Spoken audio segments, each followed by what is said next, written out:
Hello বন্ধুরা, তোমরা কেমন আছো সবাই? আমি মোটামুটি ভালো আছি। নতুন একটা দিনের অনেক অনেক শুভেচ্ছা জানিয়ে তোমাদের সাথে একটা নতুন ভিডিও শুরু করলাম। এই দেখো, আজকে আমি তোমাদের সাথে শেয়ার করে নেব আমার পছন্দ ও নিজের মতো করে বানানো একটা রেসিপি। এই দেখো, এটা হচ্ছে মেথির পরোটা বানাবো। তো আমি জানি অনেকেই হয়তো তোমরা এটা জানো বা বানিয়েও থাকো ঘরে। তো আমি আমার মতো করে বানাচ্ছি আর সেটাই তোমাদের সাথে শেয়ার করে নিলাম। তো আমি এখানে আটা দিয়েই বানাবো, ময়দা আমি নেইনি, কারণ ময়দাটা আমি অ্যাভয়েড করি, চেষ্টা করি করার। শুধুমাত্র লুচি হলে একটু ময়দা মেশাতেই হয় আটার সাথে, না হলে ভালো লাগে না।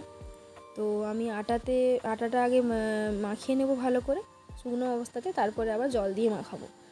তো আমি এখানে পরিমাণ মতো যতটা আমরা খাবো ততটা নিয়ে নিয়েছি আটা, তাতে তেল দিয়ে দিলাম, সাদা তেল।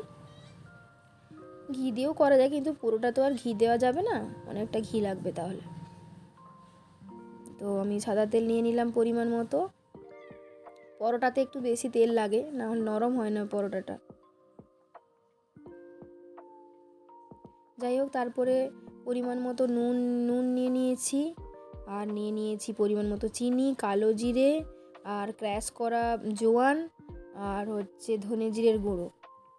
ভালো করে এবার ড্রাই অবস্থাতে এটা মাখিয়ে নেব আগে, যাতে মানে ময়দা আটাটা ভালো সফট একটু মসৃণ হয়ে যায়, গড়া গড়া না থাকে, কোনো না থাকে, সেই জন্য।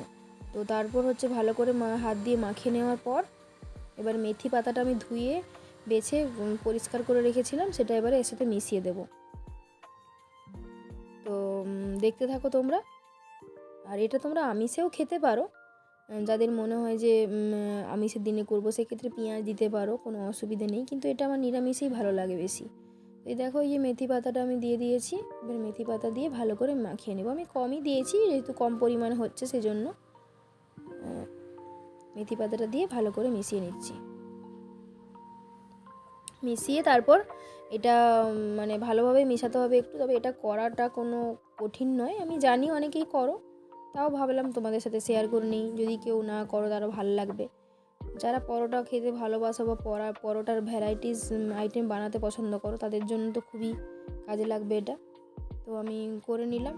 আর যেহেতু মেথির একটা নিজস্ব স্মেল থাকে বা টেস্ট থাকে, সেই জন্য পেঁয়াজ দিলে সেটা অতটা আমার মনে হয় না, এর স্মেলটা অনেকটা নষ্ট হয়ে যাবে বা স্বাদটা নষ্ট হয়ে যাবে, সেই জন্য আমি পেঁয়াজ দিয়ে করিনি। আমি এমনি নর্মালি করেছি। এবার আদা দিলে হতো, কিন্তু আদাটা দেইনি, কেননা আদাটা দেইনি এই কারণে জোয়ান আছে, ধনে জিরের গুঁড়ো আছে, কালো জিরে আছে, এইসব আছে বলে আর দেইনি আর কি। তো ভালো করে সফট করে মাখিয়ে রেখে দিয়েছিলাম কিছুক্ষণ। তারপরে এই দেখো, আমি একটা একটা করে ভেজে নেব। কি সুন্দর সবুজ সবুজ পাতাগুলো দেখা যাচ্ছে। তাওয়া গরম হলে এবার দিয়ে দিয়েছি, এবার এটা হতে থাকছে, হলেই আপাতত রেডি। ব্যাস, এটুকুই তোমাদের সাথে শেয়ার করার ছিল। তোমরা বাড়িতে অবশ্যই বানিয়ে দেখবে, খুব ভালো লাগবে। আর নিরামিষের দিন তো জমে যাবে, সব কিছুর সাথে ভালো লাগে খেতে।